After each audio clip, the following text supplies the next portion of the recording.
தமிழக அரசியல் எப்படி போகுது? ரொம்ப சூப்பரா போயிட்டு இருக்கு. அழைப்பு வந்தா போய் சேர்றதுக்கு வாய்ப்பு இருக்கா? இல்ல அரசியல் முதலமைச்சரா பதவி ஏற்கிறதுக்கு முன்னாடி தேர்தலுக்கு முன்னாடி ஏதாவது அழைப்பு வந்திருக்கா உங்களுக்கு?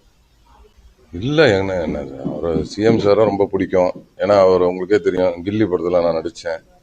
கில்லி படத்துல அவரோட பழகிறதுக்கான ரொம்ப ஒரு அனுபவம் கிடைச்சது. ரொம்ப ஒரு மென்மையான ரொம்ப பாசமா இருப்பாரு. எல்லா விஷயத்தையுமே ரொம்ப கூர்ந்து கவனிப்பாரு. அந்த ஒரு ஆற்றல் அவர்கிட்ட பேசிக்காவே இருக்கு. எதுவுமே எடுத்தங்கோத்தோன்னு இல்லாம ரொம்ப எல்லாமே ஒரு கூர்ந்து கவனிச்சு அந்த அவர் சும்மா நம்ம உட்காந்துருக்க மாதிரியே தான் இருக்கும். ஆனா அவர் ரொம்ப கவனிப்பாரு, ரொம்ப எஃபர்ட் போடுவாரு, மெனக்கெடுவாரு. அந்த மாதிரி படத்துக்கே அவ்வளவு மெனக்கெடுக்கும் போது நாட்டுக்கு எவ்வளவு மெனக்கெடுவாரு. சூப்பரா பண்ணிட்டு இருக்காரு. தேங்க்யூ. சார் தனுஷோட இப்போ கொடியேறவும் பண்ணிருக்காரு. அது தெரியலங்க, அது தெரியல. அதை பத்தி தெரியலங்க உண்மையிலே. ஆனா இப்போது ஒரு 2 மாத காலமா சட்டம் ஒழுங்கு எப்படி சார் இருக்கு? நல்லாதான் இருக்கு.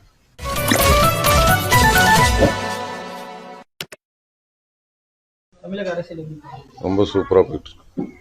அழைப்பு வந்தா போய் சேர்றதுக்கு வாய்ப்பு இருக்கா? இல்ல அரசியல் முதலமைச்சரா பதவி ஏற்கிறதுக்கு முன்னாடி தேர்தலுக்கு முன்னாடி ஏதாவது அழைப்பு வந்திருக்கா உங்களுக்கு?